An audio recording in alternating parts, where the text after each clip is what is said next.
Olá, turma, vamos começar mais uma aula sobre a continuação do capítulo Luzes da Modernidade. E esse subtema é sobre o impressionismo, a pintura das luzes. Então, na Europa do século XIX, as pessoas estavam vivendo uma efervescência cultural, tá? Um momento em que a cultura estava tendo uma grande evolução. Até aquele momento, a pintura vai ser aí um dos principais meios de retratar a realidade, né? Novas terras descobertas, grandes governantes, mas há quem pensasse que a descoberta da fotografia ou até o desenvolvimento do cinema ia fazer com que a pintura pudesse se acabar.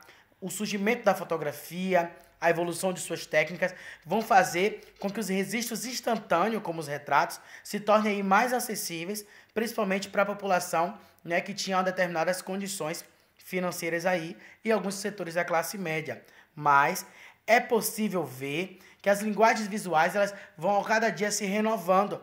E se fotografar é escrever com a luz, pintar é descrever os efeitos que a luz produz na percepção visual e na interpretação do que a gente vê, tá?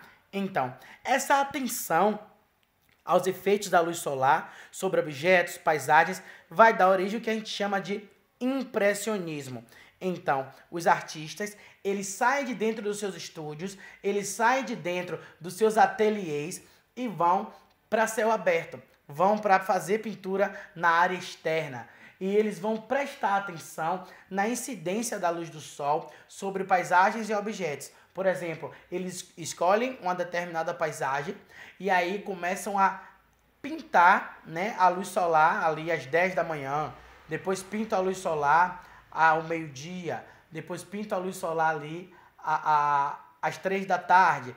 Então eles começam a observar de que forma se porta o Sol ou até né, a órbita ali a partir daquela observação da luz e esse registro feito através da pintura dessa observação. Por exemplo, aí a gente tem na tela a imagem do quadro Impressão Nascer do Sol, de Claude Monet. Então essa obra vai dar origem ao nome do movimento, né, impressionismo. E aí a gente percebe que a pintura ela vai ser feita com pinceladas e que vai produzir manchas aí sem contornos aparentes, sem contornos claros, tá? Então a gente ainda pode notar que a cena ela pode ser aí retratada mesmo assim pelo pintor, mesmo que ele não tenha feito nenhum tipo de contorno, a gente consegue ver aí, né, as águas, a embarcação, o sol lá atrás, a vegetação, o cais, a gente consegue enxergar tudo isso na imagem, né? As nuances de cores aí, os efeitos de luz representados, vai nos trazer uma alusão aos momentos da manhã, tá? No período da manhã, delicadamente aí, sendo refletido nas águas.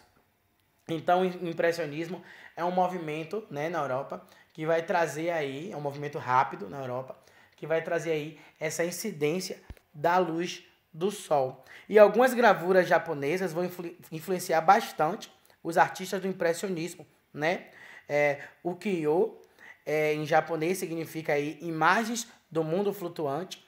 É um gênero de xilogravura, né? A xilogravura vai ser aí aquela técnica de gravura que vai utilizar uma matriz de madeira, né?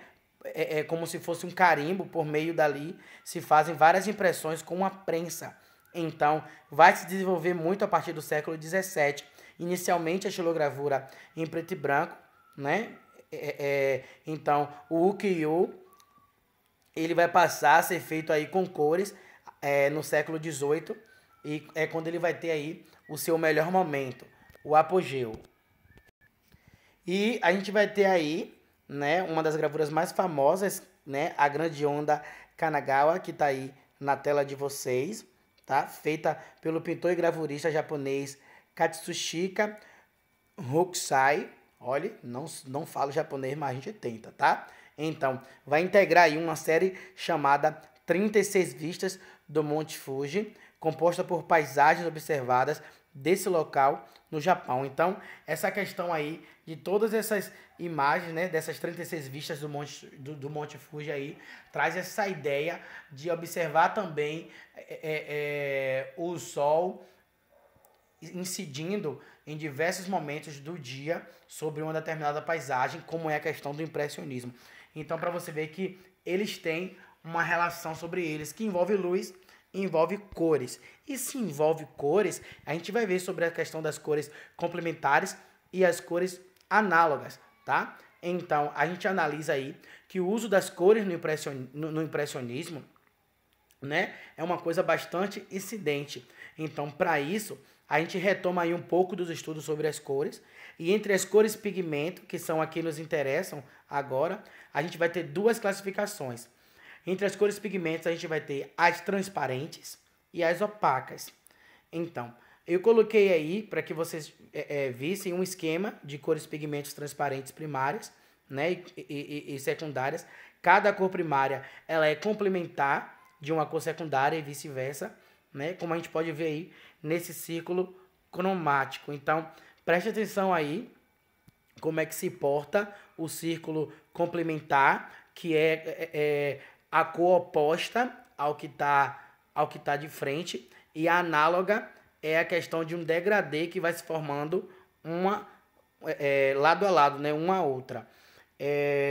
As cores primárias, né, que é o ciano, o magenta, o amarelo, e as secundárias seriam o vermelho, o verde e o azul cobalto. Então você vê que elas se contrapõem, você pode ver essa análise toda feita na página 14 do seu módulo. Então, os pares de cores, eles acabam se complementando, né?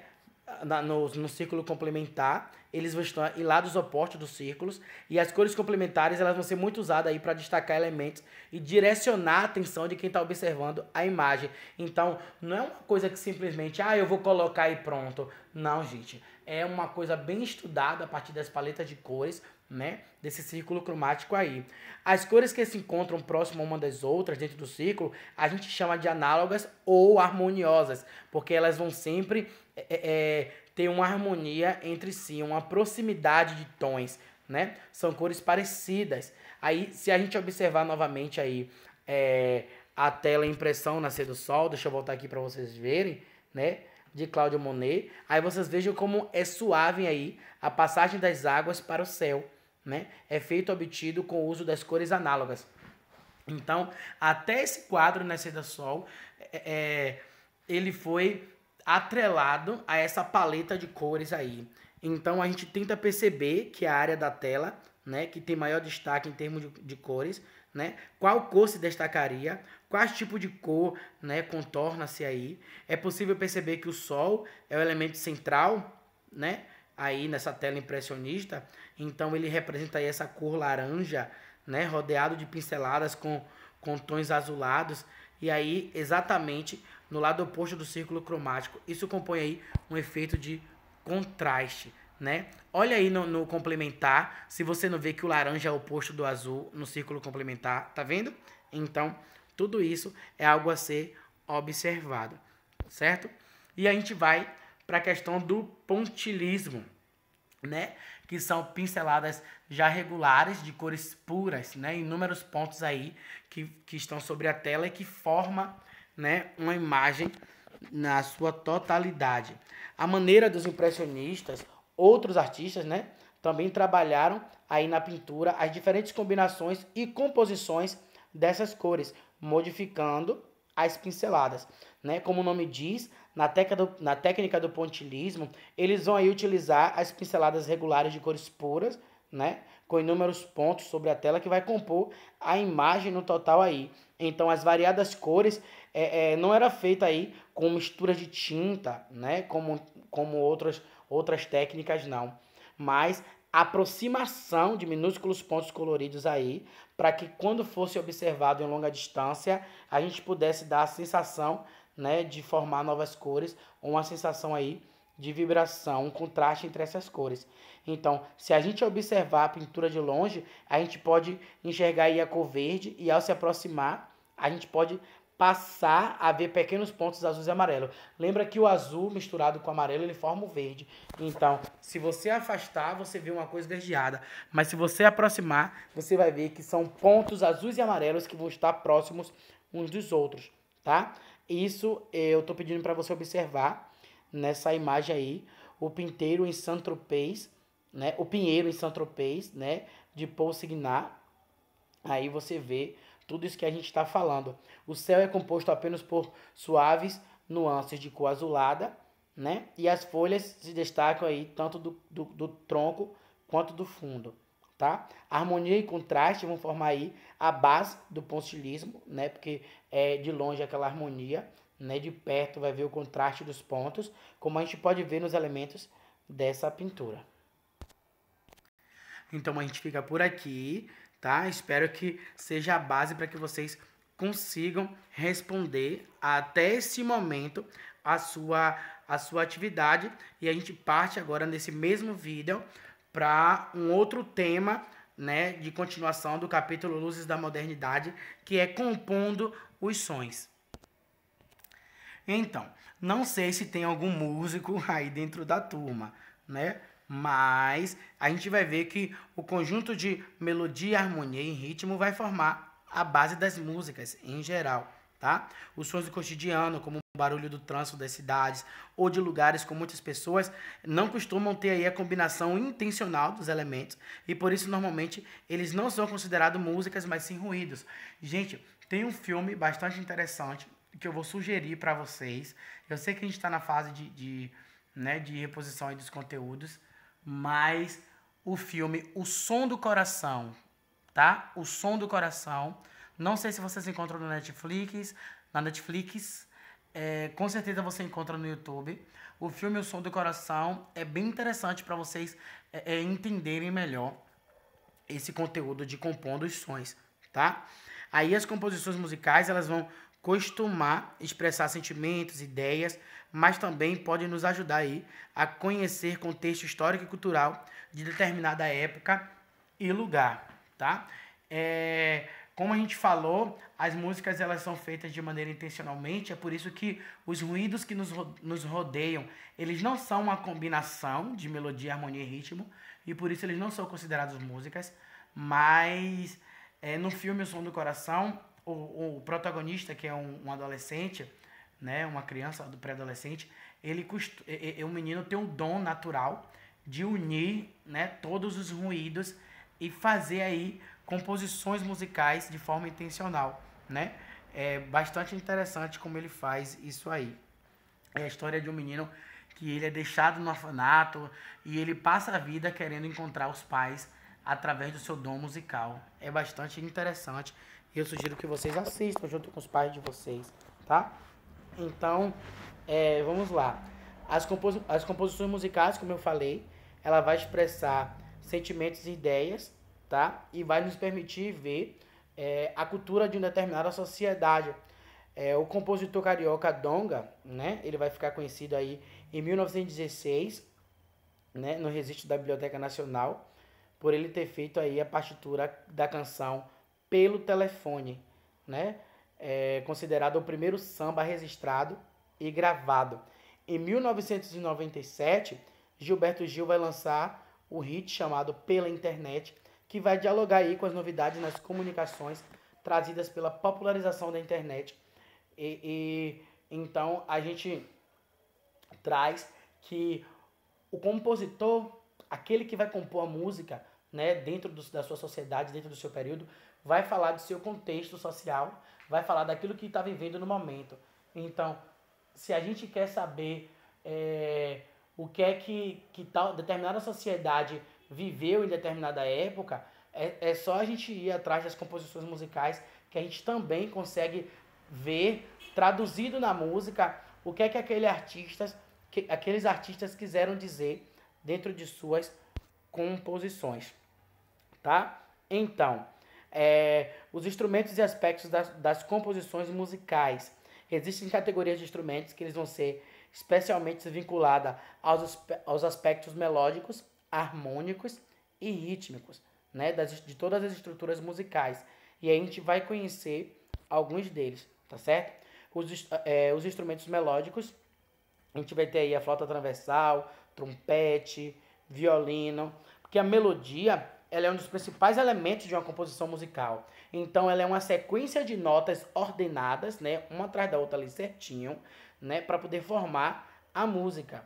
Então ela pode ser cantada, ela pode ser tocada, ela pode ser assoviada, independente de como ela seja, mas ela vai ser aí notas ordenadas para se formar uma música, tá? Os instrumentos melódicos, eles vão caracterizar-se aí por tocar uma nota de cada vez, né? Como vários instrumentos de sopro é dessa forma, como a flauta transversal e o trompete, e alguns instrumentos de corda friccionadas aí, como o violino, como a gente falou, que ele pode ser tanto melódico quanto harmônico.